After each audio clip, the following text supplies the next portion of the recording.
So now let's just look at what is NLP. What's the definition of NLP first of all? Well, NLP stands for Neuro-Linguistic Programming. So neuro is the study of the nervous system and the mind. So it's how we think, through which our experiences are processed via our five senses, which is visual, auditory, kinesthetic, which is feeling, olfactory, which is smell, and gustatory, which is taste. And so this experience that we have, everything that happens to us, all of our experiences actually happen inside of our own neurology. So even to the extent that, we might have a shared experience with somebody else, that still happens inside of our own neurology. Next, we've got language. And so linguistic is the study of language and other non-verbal communication through which our neural representations are coded, ordered, and given meaning. And this includes pictures, sounds, feelings, tastes, smells, and the words that we use, our self-talk. So it's our language and how do we use it. Programming then is the ability to discover and to utilize the programs that we run in our neurological systems to achieve our specific and desired outcomes. So how do we communicate with ourselves? Or the sequence of our actions and how we can motivate ourselves. So in other words, NLP is how do we use the language of the mind to consistently achieve our specific and desired outcomes. NLP then really is a study of excellence, in discovering excellence and being able to utilize it in such a way that we can create change in ourselves and others. And it begins with this attitude of curiosity and a willingness to experiment. We have this curiosity and this willingness for experimentation, and we create these results through modeling this excellence of people who are most excellent in their fields. Now, NLP is a do-with process and not a do-to process. Often people ask, they say, make me stop smoking, or make me lose weight, or do this to me. Now, as an NLP practitioner, or as a coach, or as a hypnotherapist, whatever modality you're doing and using, we wield no power over the client. At the end of the day, it's the client's decision to take whatever change, whatever actions, whatever their goal is and what they want to achieve. They physically need to take the action to achieve that. We simply a way of helping the client to be able to achieve that success that they want. NLP has also been described as an attitude and a methodology that leaves behind a trail of techniques, and the study of subjective experience and how it affects our behavior. And this comes back to this idea of we have an experience that happens outside of us, and yet we have it inside, we interpret it inside our own neurology. And of course, the realization that the words that we use do not describe the world that we live in, but rather actually determine the world that we live in. NLP was created by John Grinder and Richard Bandler. And so around 1975, Richard Bandler was a student at California University in Santa Cruz, and John Grinder was a linguistics professor there. Now, Bandler was editing a book by Fritz Perls, who was the creator of Gestalt therapy, and Richard found that he was actually quite good at doing Gestalt therapy, and he found that he had this specific gift in modeling. And so modeling is being able to actually take what works that someone else is doing and to be then doing it for yourself. So this is where this notion of NLP being a attitude and a methodology that leaves behind a trail of techniques comes from.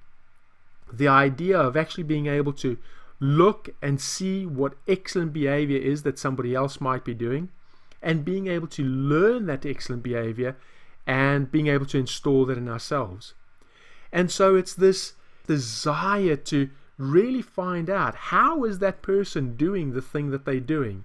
And so in modeling people that are excellent in behavior, we're looking for what are their strategies, what are their values, their beliefs, their physiology, all the things what is it that really makes them be able to do that? And then separating what is necessary from what is idiosyncratic in creating that behavior. So what's necessary to create that behavior, and what are the things that they do that don't actually contribute to creating that behavior? So you can actually learn how to do modeling. In fact, during Master Practitioner, we actually teach you how to do modeling, and you're going to do a modeling exercise. So you learn how to be able to model excellent behavior, how to install that in yourself, and also then how do you train other people so that they can create those same results. And the best of all is all of that happens in much less time than it took the original person to learn that excellent behavior in the first place. Now, the three major people that were modeled by Bandler and Grinder in the early days were Milton Erickson, Virginia Satir, and Fritz Perls. So NLP actually has quite a respectable body of knowledge, and it has its background in a number of intellectual disciplines. And I believe the field of NLP is simply going to grow in the future as leaders start to model and recreate excellence in other modalities from experts in those fields so that they can add it to the existing techniques taught within NLP. So that's all well and good, but what is NLP useful for? Well, plainly, NLP is actually useful in all areas of our lives, from business to therapy to education to our own personal lives, helping to empower ourselves and other people that we interact with. As an example, the NLP communication model helps us to understand how we create our own internal representations, how we hold that internal representation in our head, which makes a difference in how we produce our state, our physiology, and ultimately our behavior, which of course impacts on our performance. With the keys to achievable outcome and well-formedness conditions helps us to know our outcomes. What is our goal? How are we going to achieve that goal? So what do we need to do? Being able to build rapport is an invaluable skill in therapy, in business, in education, in general life. Being able to create that feeling of trust is conducive to an effective communication. Understanding other people's preferred representational systems is useful. Knowing the predicates that they use, so the types of words that you need to use as you speak to them so that they really get what it is that you mean. Have you ever heard somebody say, "I don't see what you mean," or "I don't get a feeling for that"? Well, actually, they're telling you exactly what you should be doing to explain what you're saying in a different way. The thing is, most people just don't realize it.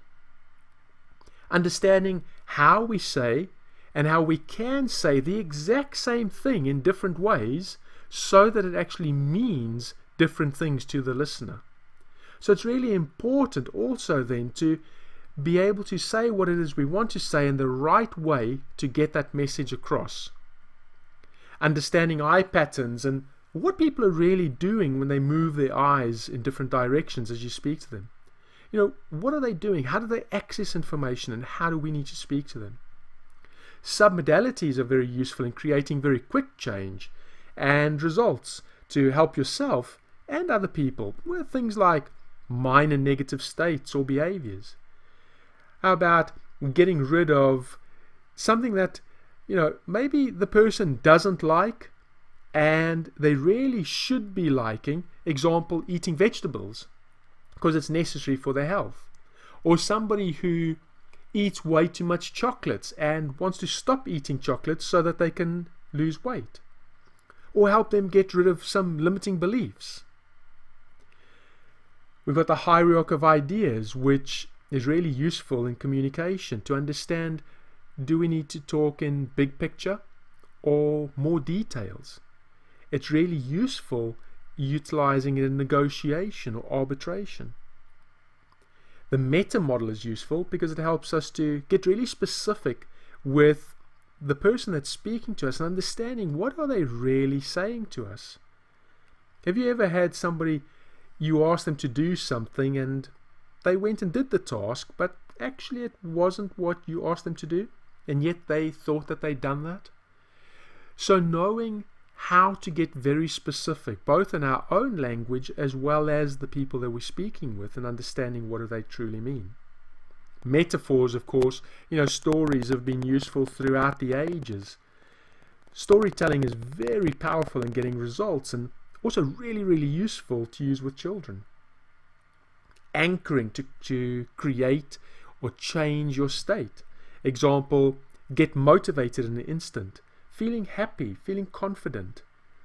Easily get rid of procrastination.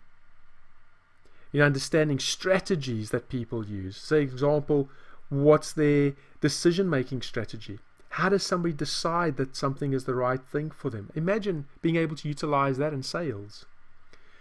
Understanding whether our strategies work for us or not. Imagine that you had somebody who is a compulsive buyer, and so they're buying way too much, and they might have a bit of a problem there. And they come to you and they ask, help me to stop buying things just willy-nilly. So understanding strategies are really useful. Of course, parts integration. So you've heard people say that on the one hand I want to do this, on the other hand I want to do that. And so we've got this internal conflict that are going on.